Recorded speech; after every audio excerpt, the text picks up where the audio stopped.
you use the word killers, right? What instills that? You might have helped Tyrese Haliburton become that killer, but he had something in him before him that propelled him to the NBA level, as every other player did that you work with. Do you see a commonality with how they were raised, right? Or something in their upbringing that is across the board, that they have something in their story that propelled them to have that obsession, or do you think they're just born with it?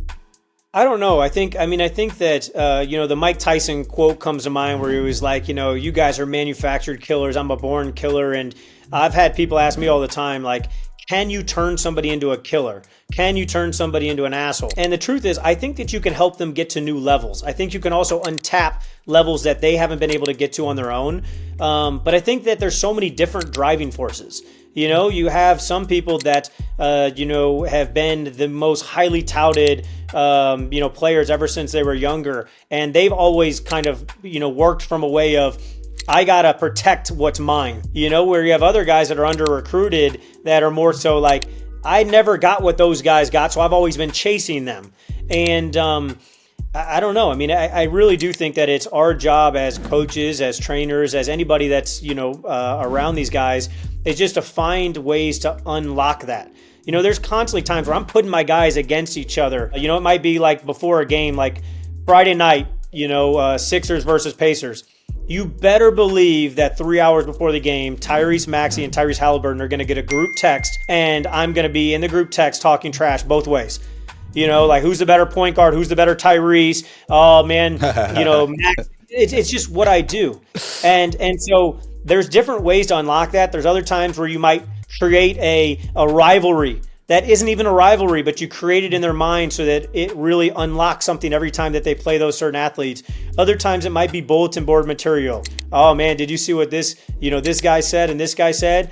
And what they'll say is, it doesn't matter, but they know. And right after the game, they'll, want to put the middle finger right up to them. So I think that it's our job as skills coaches to get them good at basketball, to get them good at, confidence and whatever. But as like the friend, as the motivator, as the whatever, you got to do anything you can to get them a little bit of extra motivation to, to go out there. Another crazy Halliburton story, he really barely tapped on this, but New York Knicks, Game 7. He had that series, he had like 4, going into Game 7, he had 4 really good games and 2 terrible games. And so he's like, hey, what do I got to do? Give me something for Game 7. And I was like, first off, Game 7, I shouldn't have to give you something. I started going off on him for that. But I was like, all I want you to do is find a fan courtside and go at them. I don't care if it's Spike Lee or whatever, go at them. And so sure enough, early in the game, a fan said something. And his name's John Chetrich. And John stood up and said something. And Tyrese hit a 3 a couple possessions later and turned around and started barking at him. And the whole rest of the game, it's your fault. It's your fault. He wasn't even playing against the Knicks. At that point, it was him versus the fan, John, in the front row. And that was what fueled him that whole game. And so, I mean, to be honest with you, I don't think it's something you're born with. I think it is developed over time. I think that it's everything, though. I think there's a lot of things in life. It could be, that you got cut from a team like Michael Jordan and it motivated you.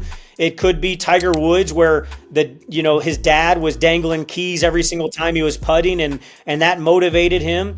It could be something where you just want to make something out of yourself and that fuels you. I think there's so many different things that fuel players. I think it's your job to find as many as you can to tap levels that, just constantly evolve your game and evolve your mentality. That Game 7 was your fault, Drew. That's what you just admitted. I was at that game. It was crazy because David Lee, was my first NBA client, and David was good friends with the owners of the seats, and he actually brought John to the game.